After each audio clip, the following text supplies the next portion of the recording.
Weh, apa yang Harimau Melaya tengah buat? Tiada angin, tiada ribut. Malaysia secara tiba-tiba berjaya mendapatkan pemain Argentina. Yang jadi pertanyaan, dia punya darah Malaysia dari mana? Atau ini neneknya?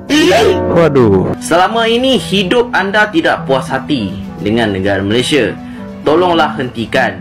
Jadilah berakyat IQ yang tinggi. Malaysia kerap menyombongkan diri mengaku punya banyak pemain keturunan kelas atas. Bahkan publik negeri jiran mengklaim pemain diaspora mereka lebih hebat ketimbang Indonesia.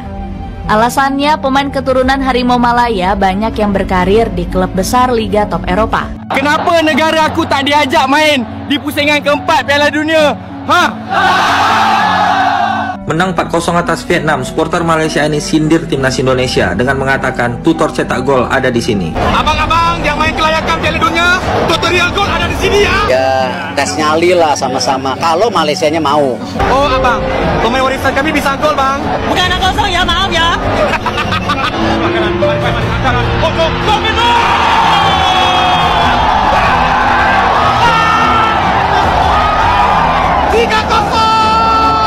Abang-abang yang main kelayakan Piala Dunia, tutorial gol ada di sini ya. Jangan riba.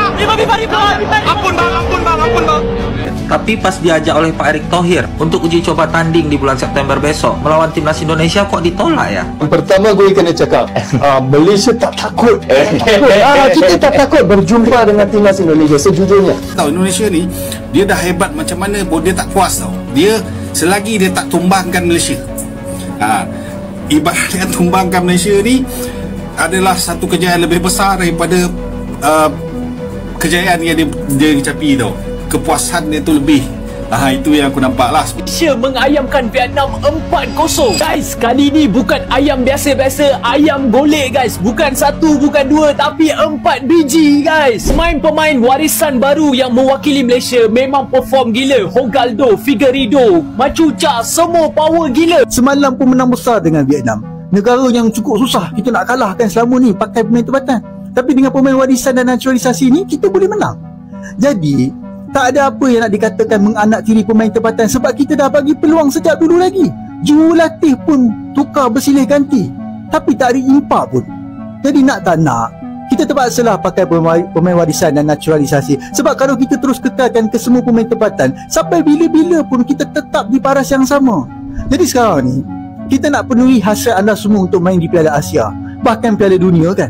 Maka terimalah strategi baru ni dan dalam masa yang sama kita perkasakan akar umbi. Setuju tak? Weh, apa yang Harimau Melaya tengah buat? Tak ada angin, tak ada ribut. Facundo Garces masuk Malaysia. Tiada angin, tiada ribut. Malaysia secara tiba-tiba berjaya mendapatkan pemain Argentina yang bernama Facundo Garces. Yang jadi pertanyaan, dia punya darah Malaysia dari mana? Apa benar Pahang itu Argentina? Atau ini neneknya? Waduh. Gokil cowok punya keturunan dari Argentina guys ya. Jadi guys ya, Facundo Garces ini berposisi sebagai back tengah dan memiliki market value 20,86 miliar. Wah, gokil cowok.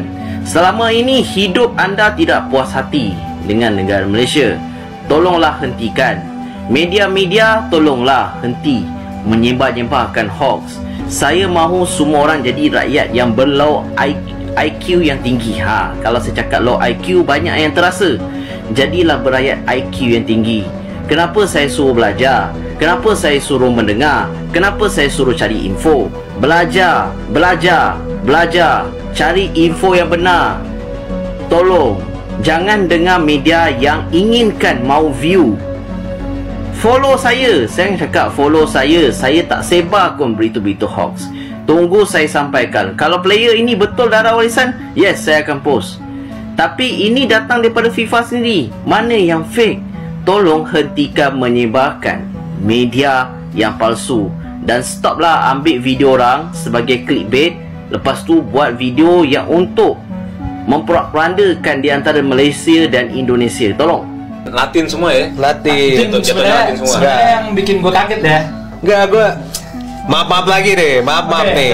Kenapa tuh? Dewsbury Hall part 2 enggak? Kemarin kan gerbong Inggris tuh. Iya. Ini kan gerbong Latin. Apakah valid ya? Pengen tahu ada ini enggak apa? Silsilah. Ya kalau bisa federasi sana juga membuka itu biar nggak gosip yang simpang siur nantinya. Gitu sih kata Mando, minimal dari FIM mereka memberi kejelasan. Akhirnya guys, untuk mengalahkan King Indo guys ya, negara tetangga berjasa kuning akhirnya mendapatkan pemain keturunan baru cuy. Buset guys, kayak baru cuy. Kali ini bener mewah guys ya, bener mewah cuy. Namanya adalah Facundo Garces guys, dan dia bermain di La Liga guys. Wah gokil cok, di klubnya Alaves. Wah gila, gokil banget tetangga guys ya, gokil cuy. Tapi yang gue kecewakan adalah, terus gimana nasib dari Hasan Kiron, Jamiruddin, Saadudin, Rahman Joni, dan yang lainnya cuy. Buset dah, ini guys yang ngambil lagi dari Argentina. Wah gokil cowok, punya keturunan dari Argentina guys ya. Jadi guys ya, Facundo Garces ini berposisi sebagai back tengah dan memiliki market value 20,86 miliar. Wah gokil cowok. Jika Malaysia melawan Indonesia, saya merasa Indonesia tidak akan mampu bersaing. Ini kata-kata dari pundit Vietnam, Quang Huy, menilai kekuatan Malaysia sudah di atas Indonesia berkat naturalisasi. Apakah benar? Nih Jepang King Asia, Malaysia King ASEAN. Buset Tahmiyah ya, Malaysia akhirnya gitu ya udah bisa jadi King ASEAN. Masih penyisian Piala Asia udah ngaku-ngaku King. Minimal kualifikasi Piala Dunia dong. Baru ini, aduh ya Allah, kangking lu. Jangan diulti dulu lah, jangan diulti dulu, kan kita mah orang-orang respect gitu guys ya. Buset, jangan diulti dulu, kita kan lolos round 3. Wih, ini dia juga, jadi malu kita ya. Kita juga langsung lolos ke Piala Asia gitu ya, tanpa kualifikasi. Buset, jadi malu deh. Ya ilah, baru-baru ini aja lu udah gak berani lawan Indonesia. Mau ngomong cang cincong ya ilah, ranking aja lu udah kalah jauh sama Indonesia, statistik kalah jauh, pertemuan terakhir aja 4-1. Ya ilah, Indonesia nih harga mati.